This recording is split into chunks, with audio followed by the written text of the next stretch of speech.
마태복음 제14장. 예수께서 즉시 제자들을 재촉하사 자기가 무리를 보내는 동안에 배를 타고 앞서 건너편으로 가게 하시고 무리를 보내신 후에 기도하러 따로 산에 올라가시니라.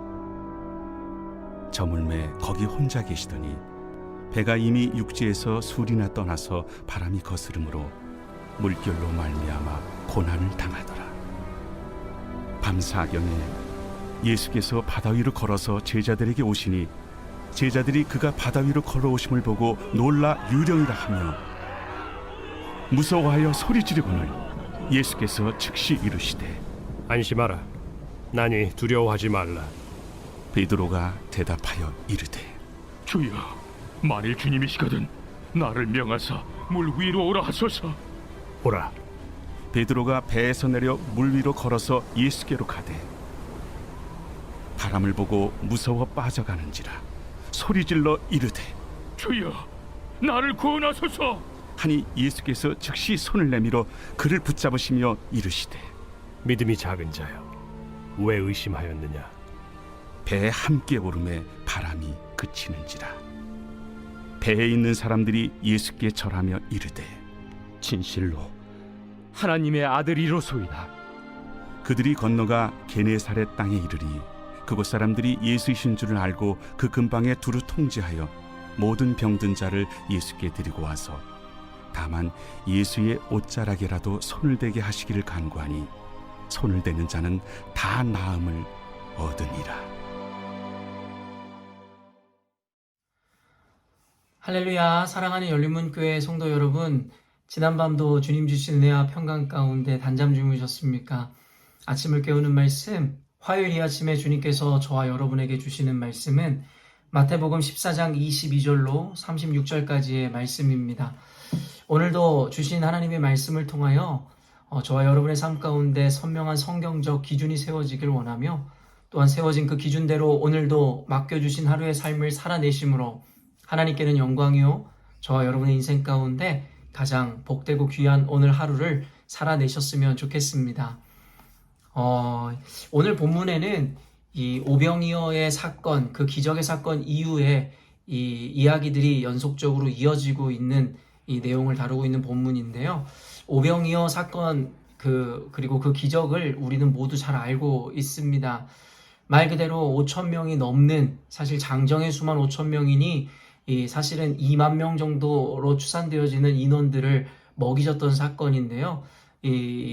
다섯 개의 떡과 2마리의 물고기를 통하여 수만 명이나 되는 사람들을 먹이셨던 이 사건, 우리는 그것을 오병이어의 기적이라고 기억하고 있습니다.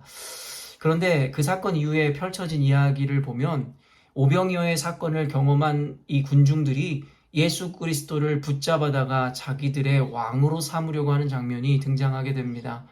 그래서 예수님께서는 자신이 기적을 행하셨던 그 의미, 그리고 자신이 그들 가운데 메시아로 그리고 그들의 왕으로 오셨음의 그 의미를 잘못 이해하여 그를 붙잡아 왕으로 삼으려 했던 그 무리들을 피하여 따로 다른 곳으로 이 기도하러 나가시는 장면들을 우리는 보게 됩니다. 사실은 이 모습을 통해서도 우리에게 주신 하나님의 그 은혜와 또 그 마음들을 우리가 발견할 수 있어야 하는 것인데요. 사실 오늘 본문에서는 본문을 통해서 저는 어떻게 보면 예수를 믿지 않는 이들이 아니라 예수님을 믿는다고 이야기하지만 여전히도 그 중심의 기준이 흔들리고 또 환경과 상황에 의하여 좌지우지되는 이들에 대해서 하나님께서 말씀하시는 내용이다라고 저는 받아들이고 있습니다. 그렇기 때문에 누군가를 향한 메시지라기보다는 이 영상을 보는 여러분 모두가 분명하게 예수님을 주로 고백하고 믿어 하나님의 자녀된 이들일 것인데, 그럼에도 불구하고 그 안에 여러 가지 갈등과 고민으로 또한 이루어지는 환경과 상황으로 인해서 낙심하거나 혹은 좌절하거나 두려워하고 있는 이들이 있다면 오늘 말씀을 통해서 큰 위로와 함께 도전 그리고 반성을 하는 시간들이 되었으면 좋겠습니다. 방금 이야기했듯이 결국 예수님을 통한 기적을 경험하였던 군중들은 예수 그리스도를 붙잡아다가 자신들의 정치적 왕으로 삼으려 하였습니다. 예수님께서 그들 가운데 오셨던 이유를 우리는 너무나 잘 알고 있지만 단순히 그들이 기대하였던 정치적인 왕으로서 또 군대를 이끌고 와 로마 정부를 무너뜨리기 위한 정치적 왕으로 오신 것이 아니었음을 우리는 너무나 잘 알고 있죠. 그러나 예수님의 그 기적을 보며 사람들은 여전히도 예수님의 오심의 의미, 그리고 예수 그리스도께서 원하시는 그 마음의 의미들을 전혀 알고 있지 못했다라는 것이죠. 오늘날의 그리스도인들의 모습, 예수 그리스도를 믿노라 이야기하고 또 각자가 다양한 어떤 체험이나 어떤 영적 은사를 통해서 스스로가 어떻게 보면 예수님 앞에 인정받은 신앙인이라고 착각하는 이들마저도 결국에는 이 하나님께서 정말로 기뻐하시고 원하시는 그 마음이 무엇인지에 대하여 헤아리려 하지 않음을 우리는 너무나 잘 알고 있습니다. 주일에 우리 선교사님을 통해서 말씀 전해 주셨듯이 결국에 마르다와 마리아를 통하여 주님께서 우리들에게 말씀하심이 무엇입니까? 결국에는 자신들이 생각하는 그 믿음의 모양으로 하나님을 섬기는 것을 주께서 기뻐하시는 것이 아니라 주님의 의도대로 그 마음을 알아 행하고 순종하는 자들을 주님께서 기뻐하신다라는 그 말씀의 의미를 우리에게 전해주셨음을 저와 여러분은 너무나 잘 알고 있는 것이죠. 그러나 오늘날의 기독교인들과 많은 그리스도인들, 심지어는 주님의 제자라 이야기하고 여러 가지 영적 은사들을 체험했다라고 이야기하고 자부하는 이들마저도 결국에는 주님의 마음, 또 주님께서 주님의 의도를 우리가 알지 못한 채로 스스로가 생각하는 또한 시대와 문화에 갇혀서 자신들이 생각하는 옳음이라는 기준으로 이것 또한 하나님께서 기뻐하실 거다라는 스스로의 착각 가운데 하나님을 섬기는 이들이 너무나 많다라는 것이죠. 어찌됐든지 간에 예수님께서는 그와 같이 예수 그리스도의 마음, 그 의도를 알지 못하는 자들을 피하여 한적한 곳을 찾아 사실 도망하다시피 그곳을 찾아 기도하시는 내용들이 이어지게 되더라는 것이죠. 그리고 제자들은 그런 예수님을 찾아 배를 타고 결국에는 나아갈 때에 풍랑을 만났음을 우리는 알게 되죠. 그래서 풍랑 가운데서 어쩔 줄 모르는 제자들 사이로 예수 그리스도께서 물 위를 걸어 나타나시는 장면을 보게 되더라는 것이죠. 처음에는 유령인 줄 알아 두려워하던 제자들에게 예수님께서 스스로를 밝히며 두려워하지 말라고 이야기하기에 이르더라는 것이죠. 그때 이어지는 내용이 무엇입니까? 그 중에서 베드로가 뭐라 이야기합니까? 만약에 당신이 정말 주님이시라면 나로 하여금 명령하여 물 위로 걸어오게 해달라고 이야기하더라는 것이죠. 그래서 예수님께서는 그의 이 요청대로 건너오라고 이야기하더라는 것이죠. 그때 베드로는 그 말씀을 듣고 믿음으로 순종하여 배 위에서 뛰어내려 물 위를 걷게 되더라는 것입니다. 만약에 여기까지의 이야기가 끝이 났다면 우리는 베드로를 보면서 굉장한 믿음의 소유자이고 그리고 베드로는 뭔가 다른 제자들과는 달랐던 비범한 인물이었다라고 생각해 볼 수도 있었을지 모르겠습니다. 그러나 이야기가 여기서 끝나지 않음은 사실은 그가 예수님의 말씀을 듣고 물 위로 뛰어내렸다. 그리고 그 믿음은 대단하다 정도를 가르치고자 이 말씀의 본문이 우리에게 주어진 것이 아님을 보게 됩니다. 더 중요한 포인트는 바로 그 뒤에 이어지는 내용일 것이다라는 것이죠. 말 그대로 베드로는 믿음으로 예수님께서 나오라는 이야기를 듣고 물 위로 뛰어내려 남들은 경험하지 못하는 기적, 물 위를 걷는 기적을 경험하게 됩니다. 그런데 문제는 무엇입니까? 결국에는 이어 폭풍과 풍랑이 더 크게 일자 여러분 그는 두려워함으로 말미암아 갑자기 물 위를 걷던 그가 가라앉기 시작하더라는 것이죠. 이런 그것을 보면서 예수님께서 하시는 말이 무엇입니까? 이 믿음이 적은 자야 왜 의심하였느냐라고 이야기하더라는 것이죠. 오늘 이야기는 어쩌면 예수님을 부인하거나 부정하는 자들, 믿지 않는 자들에게 이야기하는 말씀이 당연히 아니고 어쩌면 믿음이 있노라 이야기하면서도 완전히 주님 앞에 삶을 들여 의탁하고 주님을 완전히 신뢰하지 못하는 어떻게 보면 반쯤 걸려있는 신앙인들에게 하시는 말씀은 아닐까라는 생각을 해보게 됩니다. 베드로는 꽤 괜찮은 믿음을 갖고 있었습니다. 다른 제자들은 감히 요청도 하지 못했지만 예수님 앞에 자기를 건너오게 해달라 요청하는 그 모습부터가 어떻게 보면 믿음인의 모습인 것이겠죠. 그리고 실제로 오라 하실 때에 그 믿음 말씀을 의지함으로 믿음으로 물 위로 뛰어내리는 것조차도 사실은 굉장한 믿음이라 이야기할 수 있을 것 같습니다. 그러나 그것이 완성이 아님에 대해서 오늘 본문은 보여주는 것이겠죠. 어쩌면 오늘날의 그리스도인들 중에 베드로와 같은 믿음으로 하나님의 말씀을 의지함으로 물 위로 뛰어내리는 믿음을 가진 자들조차도 많지 않을 것입니다. 그러나 물 위로 뛰어내릴 수 있는 믿음을 가진 자들은 왕왕 종종 있을 것인데 결국에는 그것만으로 그들의 신앙의 성숙, 완성을 이야기하지 않음을 오늘 말씀은 계속 이어 보여주더라는 것입니다. 저는 어렸을 때에 이 대학교 시절에 어떤 이 컨퍼런스라든가 어떤 집회에 가서 수많은 젊은이들이 손을 들고 하나님을 찬양하고 눈물을 흘리며 하나님 앞에 삶을 헌신했었던 그 모습들을 여전히 생생히 기억합니다. 근데 나이를 먹고 사회로 나아가 보니 그리고 군대에 가보니 그때에는 그렇게 많은 이들이 주님을 위해서 눈물을 흘리고 자신의 삶을 드리겠노라고 하나님 앞에 선언하고 고백했던 이들이 한 명도 보이지 않더라는 것이죠. 그러면서 저는 그런 생각 죄송합니다. 저는 그러면서 그런 생각을 해 보았습니다. 과연 저 많은 사람들은 다 그때에 함께 눈물을 흘리며 하나님께 서약했었던 그 사람들은 다 어디 갔는가라는 생각이었습니다. 과연 그 사람들이 모두 사라졌던 것일까요? 제가 볼 때는 그런 이들 역시도 그때의 마음만큼은 순전하고 분명한 고백이었겠으나 세상에 나아가 세상이라는 거대 앞에 풍랑 앞에서 스스로의 믿음과 결단과 고백이 무너졌음을 저는 보게 되더라는 것입니다.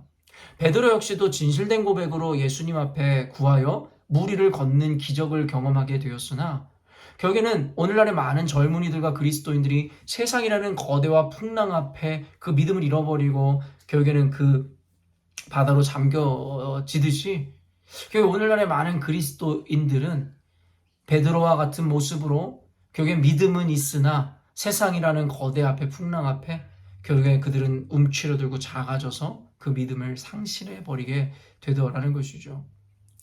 예수님의 제자가 된다는 것은 이처럼 힘든 일입니다.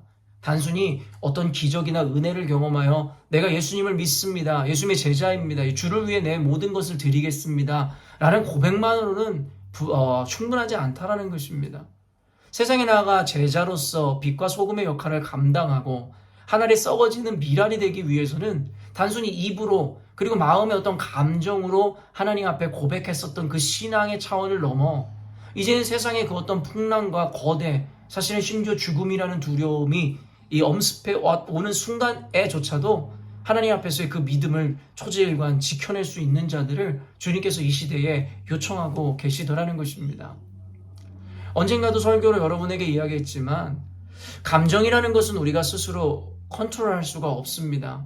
그러나 우리는 생각이라는 것을 컨트롤할 수 있으며 그 생각이라는 것은 이 core belief 하나님의 말씀을 통해 생각이라는 것을 우리는 결정할 수 있고 그 생각에 의해 감정이라는 것은 통제될 수 있음에 대해서 이야기했습니다.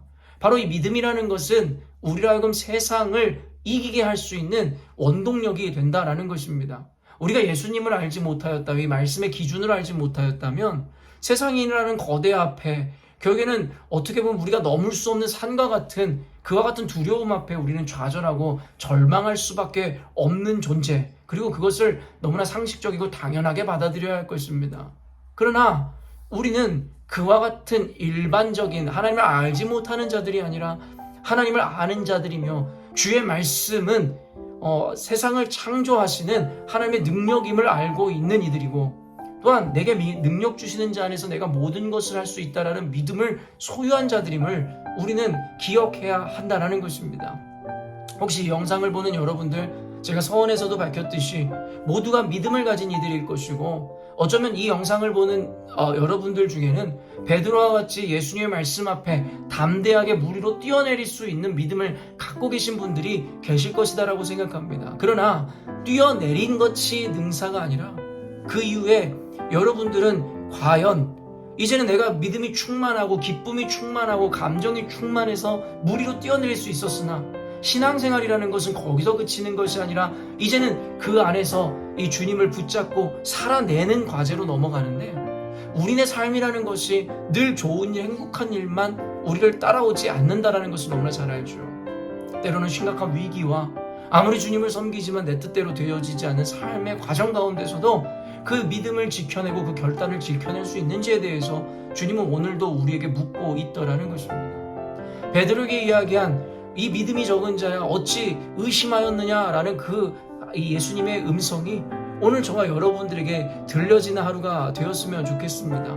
혹시 여러분은 전능하신 하나님을 믿는 이들이고 예수 그리스도를 따르는 제자임에도 불구하고 혹시 세상이라는 거대 앞에 여러분 눈앞에 주어진 환경과 상황과 문제 앞에 그로 만들어진 감정이라는 것 앞에 혹시 쉽게 좌절하고 절망하고 낙심하고 두려워하는 분들은 아니십니까?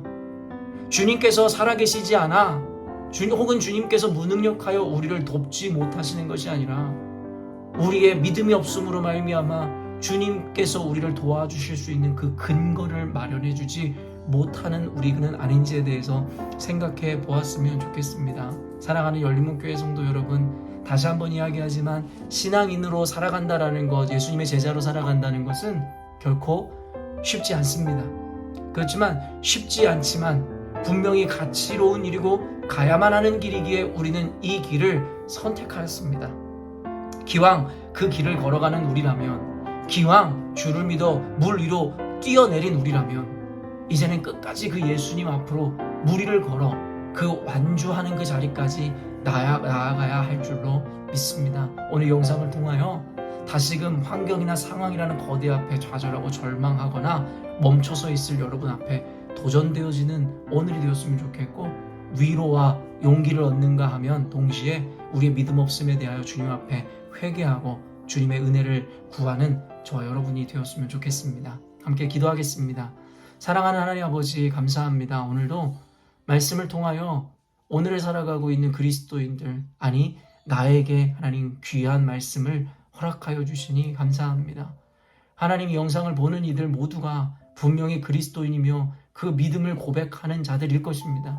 그러나 주님, 우리의 믿음이 있어 하나님 베드로와 같이 물 위로 뛰어내려 이제는 그리스도인이라는 것을 자청하며 살아가지만 결국에는 순간에 풍랑과 세상이란 거대 앞에 하나님 두려워하고 주저앉아 또한 길을 잃은 아이처럼 하나님 아버지 끊임없이 아버지 물 아래로 가라앉는 삶을 살아가고 있는 것은 아닌지를 생각해 보게 됩니다. 사랑하는 주님, 우리의 믿음 없음을 용서하여 주옵소서. 베드로에게 믿음 없는 자여 왜 의심하였느냐라는 그 예수님의 음성이 오늘 저와 이 영상을 보는 이들에게 들려지는 하루가 되기를 원합니다. 주님을 믿는다면, 주님을 따르는 제자라면 쉽게 좌절하거나 절망하거나 두려워할 것이 아니오 그 상황과 환경 가운데서도 역사하시는 주님을 붙잡고 능히 승리하여 주님께서 오라 하시는 그곳을 향하여 나아가는 우리가 되어야 할 줄로 믿습니다. 주님, 오늘 영상을 보는 이들마다 용기와 믿음을 더하여 주시고 하나님 위로가 임하길 원하며 또한 믿음 없음에 대하여 주님 앞에 회개와 용서를 구하는 오늘의 시간이 되게 하여 주옵소서. 함께 하실 주님을 찬양하며 예수님의 이름으로 기도합니다. 아멘. 사랑하는 열린문교회 성도 여러분, 오늘도 주님께서 허락하시는 믿음의 도전 그리고 믿음의 여정 우리가 맞이하게 되었습니다. 오늘 하루를 그리스도의 이름으로 살아간다는 것이 결코 쉬운 일은 아니겠으나 결코 절망하거나 좌절하는 것이 아니라 우리가 가야 할 길을 향하여 믿음의 믿음을 가지고 완주하시는 오늘 하루가 되었으면 좋겠습니다. 아침을 깨우는 말씀은 내일 아침에 또 만나도록 하겠습니다.